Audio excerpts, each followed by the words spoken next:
with this strong, because this strong woman, I'm hearing that a lot. And I like that Frederick broke it down as real. You can't have that healing until you're honest with yourself. Are you really strong? Or are you really okay? A lot of people say, I'm all right, I'm good and all that, but you're not. You have to address the personal care, not so much self-care, but personal care. What's in you as a person before you can do all these other things. Because if not, it's going to just keep coming back. It's going to keep coming back. I was wondering, Erica, if you could share a moment when your strength was perceived as a threat or a challenge within your family or a loved one. I got plenty of those.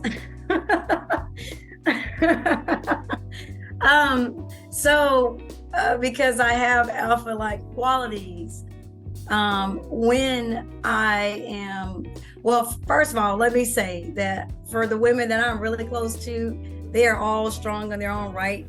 I mean, you can look at them on paper and like, man, that woman, she has it going on. So that'll keep you, fueled and motivated, but they're also soft. Like, we talk about real things, real issues. And I've come to find out that you're probably only as strong as your greatest weakness, meaning if you can identify it. So part of the challenge of continuing to be strong is to continue to seek out and search out ways in which you need to strengthen. So I work a lot myself on myself spiritually, mentally, all the time, right? And intellectually as well.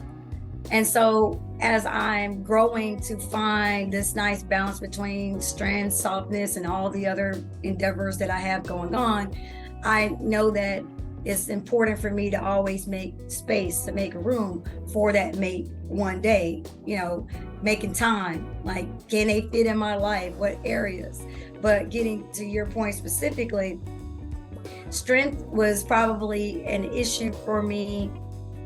It's been an issue for me in relationships because while somebody might be very attracted to how successful I am or whatever the case may be, they don't really truly believe I am who I present myself to be. So then when we get inside to, not even so much in a relationship, but just kind of getting to know each other, I'm that woman that if you tell me this is what you're going to do, I'm going to look for it. I don't have any expectation other than the one that you set. I have the ones, I feel like, okay, I can check the list off of these initial things and okay, great, we started on this journey. But if you say, I'm doing this on this day at this time, I'm like, okay, that's what we got going on. And if I'm looking for that, then you should be a person of your word. So I'm very strong on that. The other thing is, don't start anything you can't continue, because now I'm dealing with the representative, and it took me a while to figure out what the difference was. And so once I did, I can never be found in that way. But I stick to my values of, this is my word. These are the things that are non-negotiable factors for me. And I don't yield from that, because I know that's what I got to have, right? And I think a lot of times the problem we end up doing is inviting weakness, AKA connecting with wrong people because of letting guards down or letting standards lax when you knew that was a big deal for you. That wasn't something that you could really negotiate on. And you think, oh, well, we'll work that out, or when we get married, or when we're in this relationship at this point. No, you're setting expectations for them too. You're saying that that's okay, so you can't just change it up later, So that strength is, because I've stuck to my why, that's also kept me from being in wrong relationships. So it worked both ways, right? In family dynamics, I am one of 7. I'm the oldest girl, number 2. So I have 5 siblings below me. And so some of my siblings are closer to each other. Like me and my youngest sister, we're the closest, like, of me and my other siblings.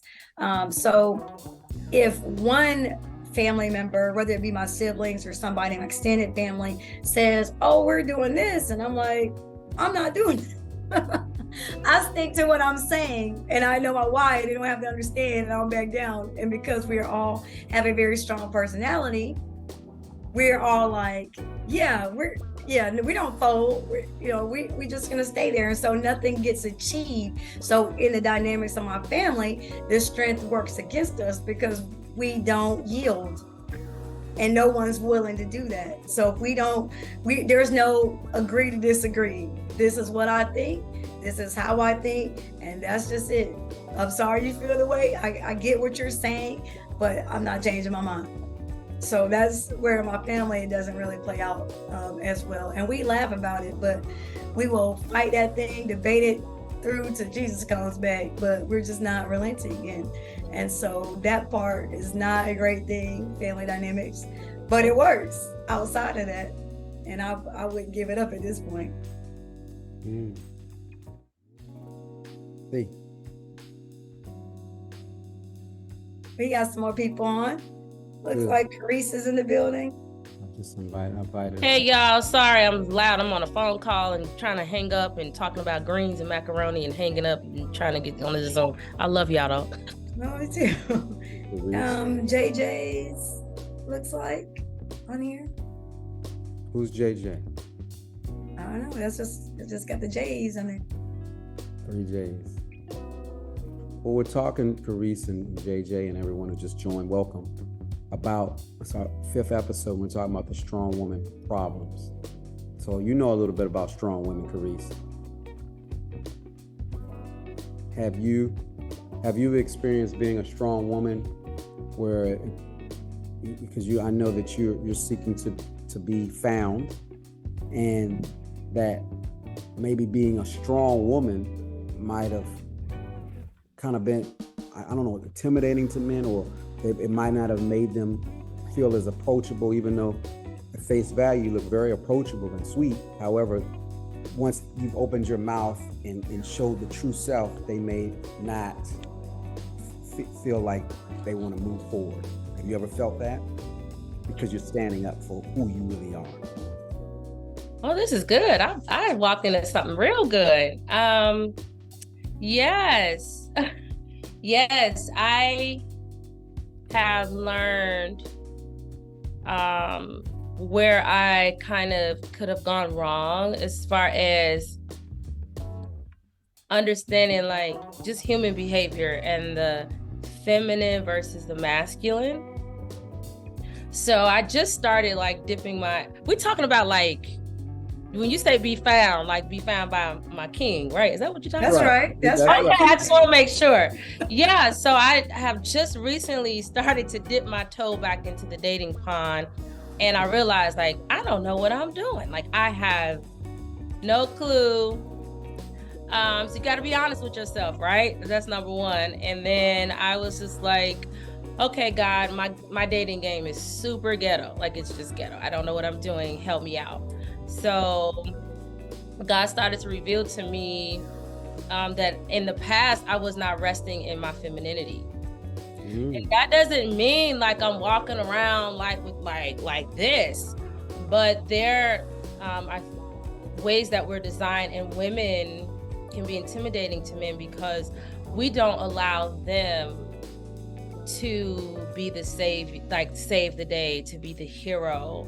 And we are the ones that, like, when women are powerful and strong, like we can tend to like teeter into that masculinity by fixing things and solving the problems.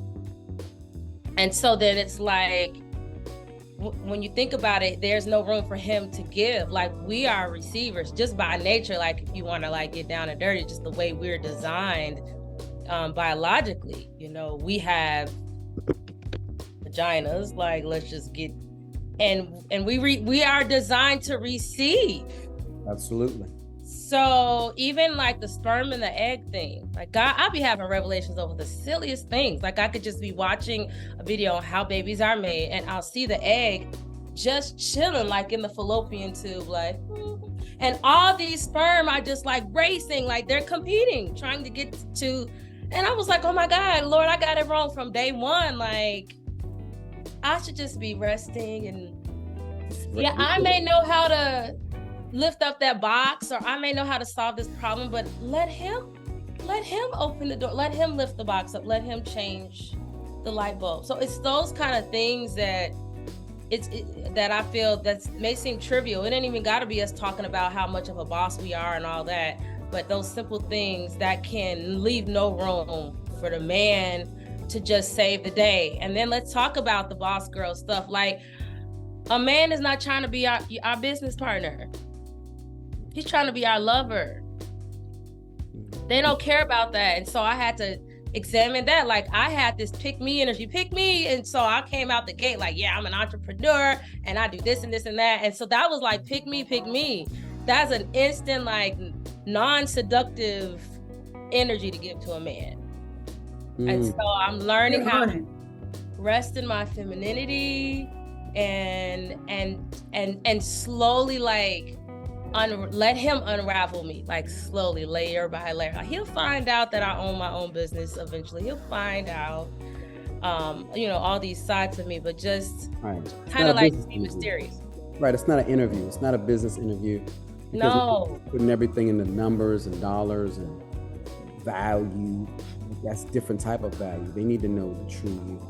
So, and that's not what you want to talk about all the time. So why would you, as Erica says, the way you start is the way you would be expected to finish. So if all you want to talk about is contracts and equity and all of this stuff, it's going to get old. It's not going to be, he doesn't know you. He doesn't know what your favorite color is. He doesn't know what your favorite song is. And at the end, isn't that what it's all about? When we were younger, before we knew about ChatGPT, banking, infinite banking, and all of these properties, that's not a big deal. It's not, because they can come and go.